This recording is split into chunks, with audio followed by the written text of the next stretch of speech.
आप सभी व्यूअर्स का स्वागत है फैक्ट फ्लिकर के इस चैनल पर। इंडियन आर्मी के हवाले से अग्निपथ स्कीम से रिलेटेड एक काफ़ी बड़ी न्यूज़ सामने आ रही है। हम सभी जानते हैं कि अग्निवीर योजना 2022 में भारत सरकार के द्वारा लाई गई थी और इस योजना के तहत सभी युवाओं को अग्निवीर स्कीम से जोड़ना था।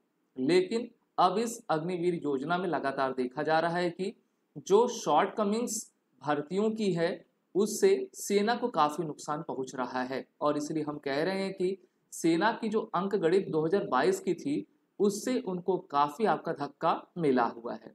यहाँ पर कहा गया है कि the Indian army is worried about the continuous decrease in the induction which is going to be maximum by the end of this decade. यानी कि जो इंडक्शन जो भर्ती प्रक्रिया में जो नंबर निश्चित नंबर उन्होंने लेने का फैसला किया था उस फैसले का जो है एक गलत प्रभाव इंडियन आर्मी के सैंक्शन स्ट्रेंथ पर पड़ता जा रहा है और जिससे ये देखा जा रहा है कि आने वाला जो दशक होगा उसमें ये काफी बड़ा सेटबैक इंडियन आर्मी को साबित होगा। मई 2020 की घटना गलवान वैली की आपको याद ही होगी, जहां पर भारतीय सैनिकों की झड़प चीन के सैनिकों से हो गई थी क्योंकि चीन गलवान वैली के उस हिस्से को पूरी तरीके से अपना बनाना चाहता था। उसमें भारत के कर्नल सहित 20 जवानों की आपकी मृत्यु हुई थी और हमारे कर्नल को मरणोपरांत आपका महावीर चक्र प्रदान किया गया था। तो भारतीय सेना को यह चाहिए कि जो उनकी पहले की एक्चुअल स्ट्रेंथ 13 लाख की थी, जो कि अब घटकर लगभग 12 लाख कुछ के करीब हो गई है, उसको फिर से आपका रिगेन किया जा सके। और भारतीय थल सेना ने जो अपना मोटो 2022 में बनाया था अग्निवीर के माध्यम से कि हम 2026 तक एक लिमिटेड स्ट्रिक्टेड नंबर्स को ही लेंगे जिसके माध्यम से हम सिर्फ इतनी ही भर्तियां करेंगे। वो कितनी भर्तियां हैं नंबर की उसको मैं अभी आपके साथ डिस्कस करूंगा। हमारे सेनाओं में जिसमें आर्मी नेवी एयरफोर्स शामिल है उसमें सभी यंग कैंडिडेट्स को शामिल किया जा रहा है। ये अच्छी बात है कि उसमें महिला और पुरुष आपके दोनों ही शामिल हैं, लेकिन ये भी देखा जा रहा है कि इनकी जो आपकी एज है वो 21 साल तक आपकी लिमिटेड कर दी गई है। 17.5 से 21 साल का जो युवा है वही अग्निपथ योजना का आपका हिस्सा बन पाएगा। यहाँ पर बहुत सारे फैसिलिटीज भी दी गई थी भारत सरकार की तरह, लेकिन इसका सबसे बड़ा सेटबैक ये था कि आपने इसकी एज को 17.5 से 21 साल रखा है और दूसरा जो इसका सर्विस टेन्योर है मात्र 4 साल का है। भारत में ऐसी कोई भी सरकारी आपकी स्कीम नहीं है जहां पर किसी भी सरकारी एम्प्लॉय को 4 साल के लिए रखा जा सके और इसका काफी कड़ा विरोध पूरे भारत में हुआ था। तो इसलिए कहा जा रहा है कि शायद इसको बढ़ाकर 23 साल आपका कर दिया जाए। अगर ऐसा होता है तो काफी अच्छी बात होगी। वहीं पर लेफ्टिनेंट जनरल अनिल पुरी जो कि उस समय additional secretary department of military affairs थे, उन्होंने कहा था कि 2022 से लेकर 2026 तक जो हम इनटेक करेंगे यानी कि इंडक्शन करेंगे जवानों का वो 46,000 होगा।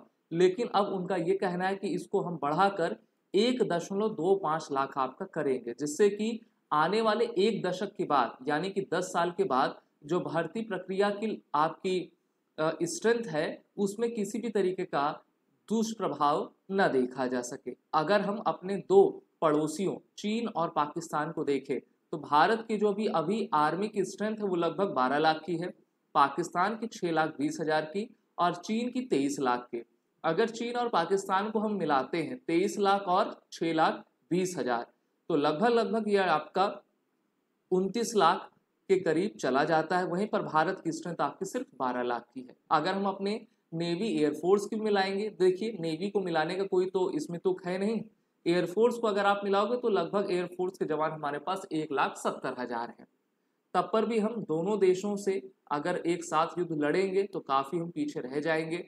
इसी कारण से सेना हमारी काफी उसमें है कि किस प्रकार से हम अग्निपथ के सैंक्शन स्ट्रेंथ को आपका बढ़ा सके, क्योंकि हमको एक तरफ चीन को भी देखना है एक तरफ पाकिस्तान को भी देखना है। लोग कहते हैं कि प्रधानमंत्री नरेंद्र मोदी के द्वारा और उनकी सरकार के द्वारा जो आनन फानन में अग्निपथ योजना को लाने का फैसला कोरोना काल में किया गया था वो सबसे गलत था और ये हमारे सेना के स्ट्रेंथ को और उनके मनोबल को सबसे अधिक प्रभावित करता है और इसको लेकर भारत के युवाओं में काफी आक्रोश था और उन्होंने काफी हिंसक प्रदर्शन सड़कों पर आपका किए हुए थे। तो भारत सरकार को ये फैसला क्यों लेना पड़ा?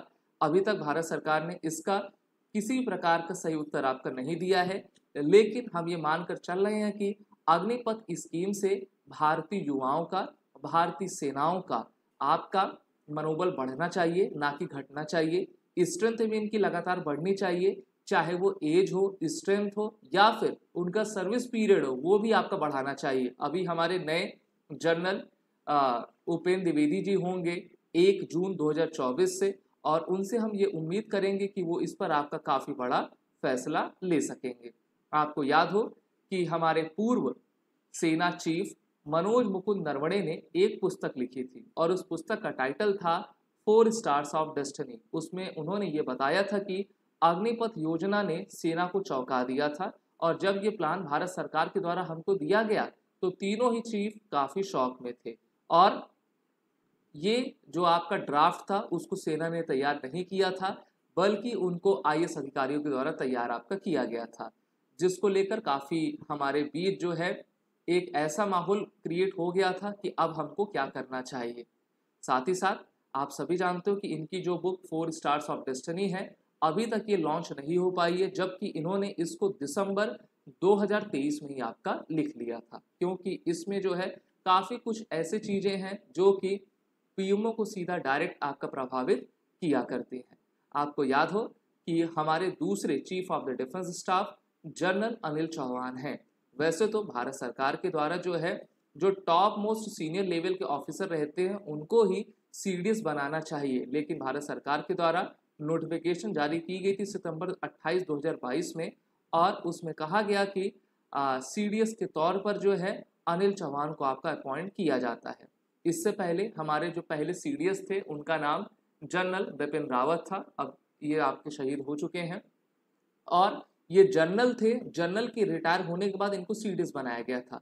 वैसे तो नंबर जनरल मनोज मुकुंद नरवणे का लगना था, लेकिन लग गया आपके लेफ्टिनेंट जनरल अनिल चौहान का, और इनको आपका सेवानिवृत्त के बाद भी प्रमोट करके सीडीएस आपका बना दिया गया। इसी प्रकार से रक्षा मंत्रालय में काफ़ी आपके फेरबदल किए गए हैं। आपको याद होगा लेफ्टिनेंट जनरल बीएस राजू, ये भारतीय थल सेना के vice chief of the army staff थे, और अब इनको जो है आपका बदल कर vice chief of the army staff lieutenant general MV Suchendra Kumar को आपका कर दिया गया।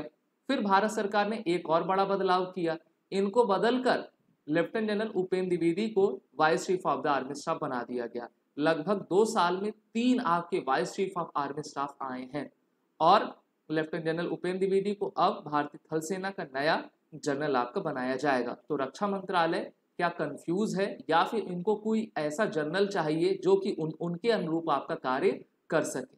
हम जानते हैं कि भारत सरकार के द्वारा उन्हीं अधिकारियों को लिया जाता है जो कि उनके मंशा पर आपका कार्य कर सके। अगर उनको ऐसा लगता है कि वो अधिकारी हमारे उसका नहीं है, तो उनको वो दूसरे स्थान पर स्थानांतरित कर देते हैं।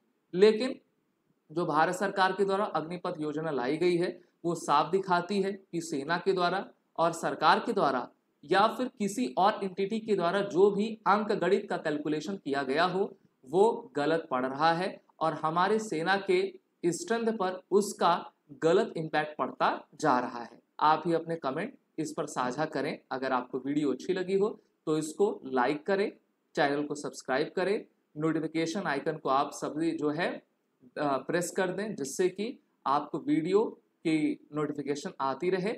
इस चैनल का नाम फैक्ट फ्लिकर है, आप सभी इसको सब्सक्राइब जरूर करें। जय हिंद।